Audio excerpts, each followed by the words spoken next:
Nah, sekarang sudah tidak ada seperti itu lagi secara terminologi ya, jadi hanya menguji kepatuhan saja tadi semuanya masuk. Dan pemeriksaan kantor lapangan juga istilahnya tidak digunakan lagi di PMK 15. Strategi tepat, solusi cepat, kami pastikan semua jadi nyaman.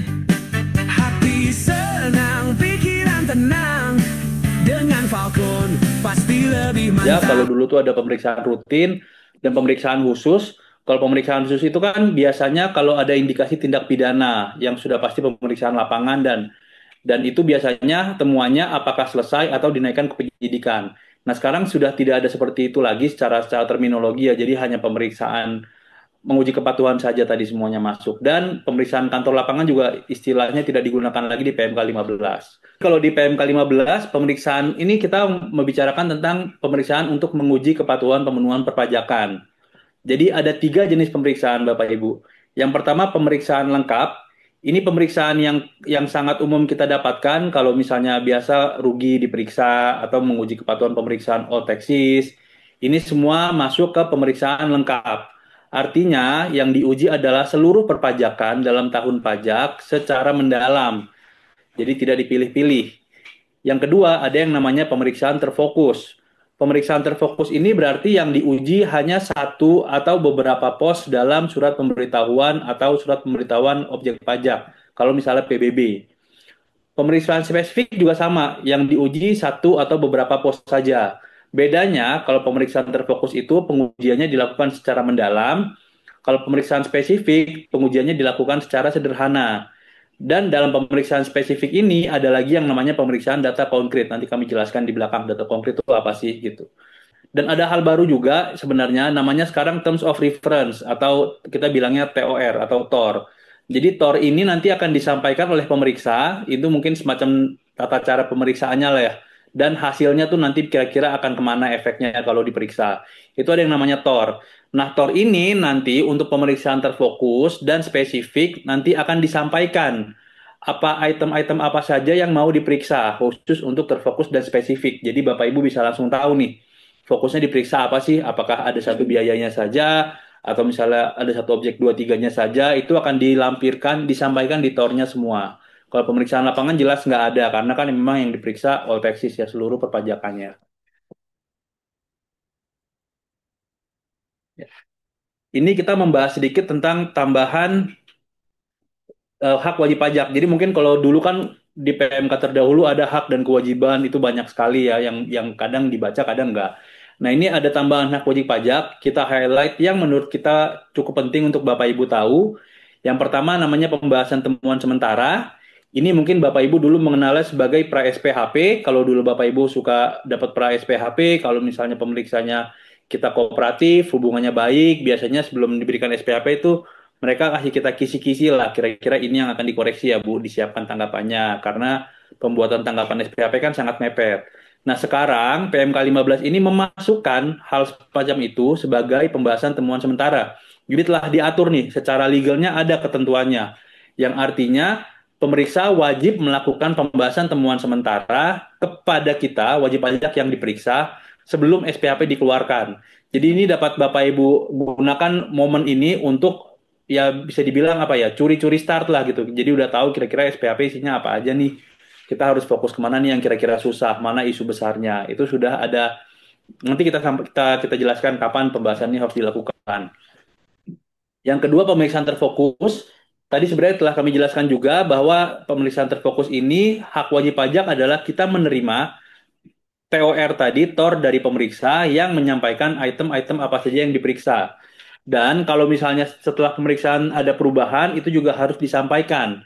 Jadi memang pemeriksa tidak boleh untuk pemeriksaan terfokus, tidak boleh meminta hal selain yang ada di dalam TOR ini. Jadi Bapak Ibu nanti kalau dapat terfokus atau sederhana, selain itu harusnya dia Ada tidak berhak. statusnya, Gitu ini ya. ada orang HC, SDM, ini ada ini, di sini, sini, sini, sana. Ya. Oke. Iya, jadi dari jenis-jenis pemeriksaan yang udah dijelaskan nih Pak, kan kalau kita melihat PMK sebelumnya terkait dengan jangka waktunya, ini kita akan ada perubahan nggak ya Pak di PMK 15? Mengingat kalau misalkan di peraturan sebelumnya kan ada pengujian lapangan, itu jangka waktunya selama 6 bulan dan dapat diperpanjang tambahan 2 bulan, dan juga untuk pengujian kantor kan dulu 4 bulan. Nah, kalau misalkan terkait tadi Pak, pengujian lapangan, pengujian spesifik, lengkap, dan terfokus, ini jangka waktunya itu berapa lama ya Pak? Ya, bisa next slide. Ya.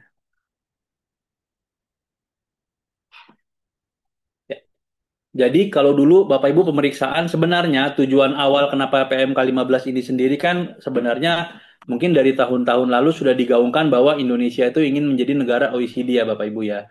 Dan salah satu persyaratan untuk menjadi negara OECD adalah penyelesaian sengketa pajak itu maksimal di 6 bulan.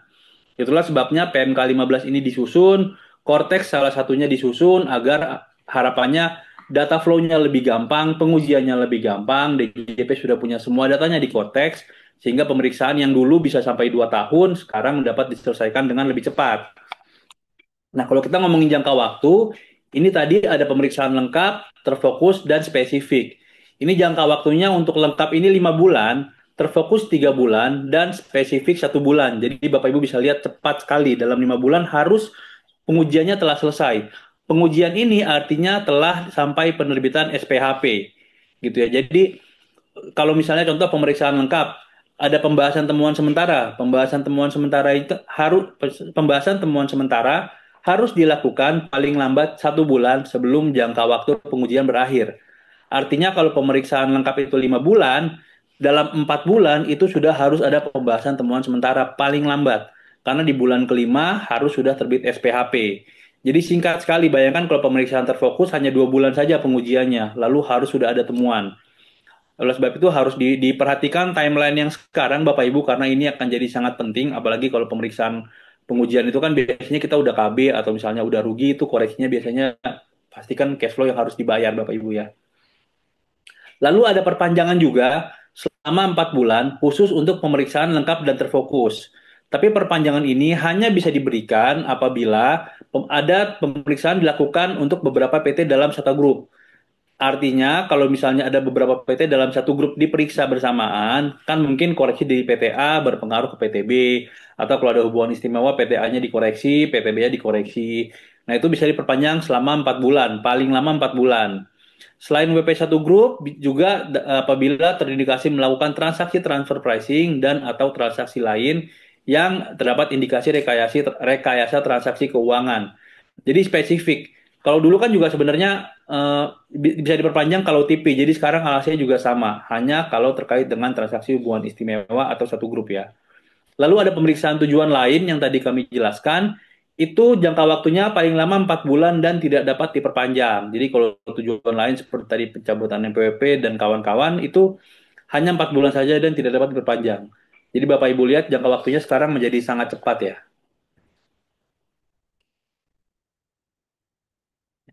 Ini perbandingan jangka waktunya, kalau dulu 6 plus 2 bulan, dan bisa diperpanjang 3 kali 6 bulan kalau ada transaksi terkait dengan transfer pricing atau WP Group.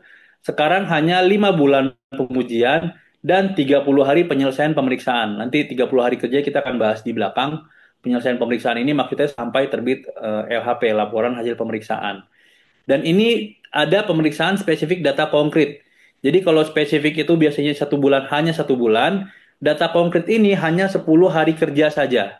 Sudah harus ada temuan dan 10 hari kerja lagi sudah harus ada SKP-nya.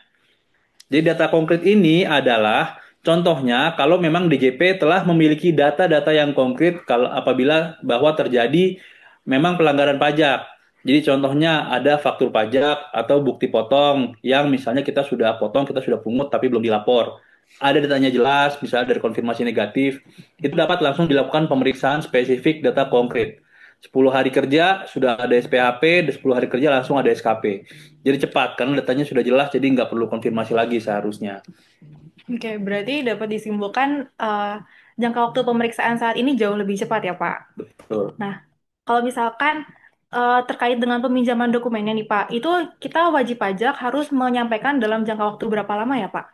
Ya, mungkin sebelum ke itu ada tambahan lagi, mungkin pengecualiannya, mungkin tadi saya lupa jelaskan, bahwa kalau misalnya Bapak Ibu mungkin aware juga, kita kalau misalnya ngomongin pemeriksaan kan ada pemeriksaan misalnya karena lebih bayar, atau kita permohonan restitusi, atau permohonan penghapusan NPWP, pencabutan PKP, itu diatur khusus ya di berbagai peraturan. Nah, PMK 15 itu mengatur bahwa dalam hal terdapat ketentuan perpajakan atau ketentuan peraturan perundang-undangan yang mengatur mengenai jangka waktu penyelesaian permohonan wajib pajak.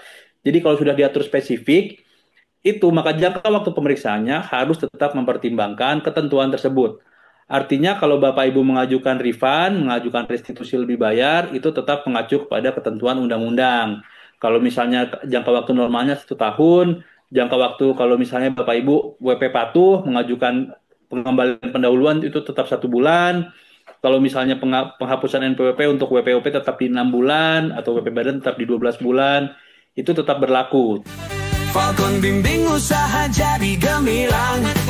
Fokuslah pada bisnis impian. Soal pajak Falcon yang pegang tangan.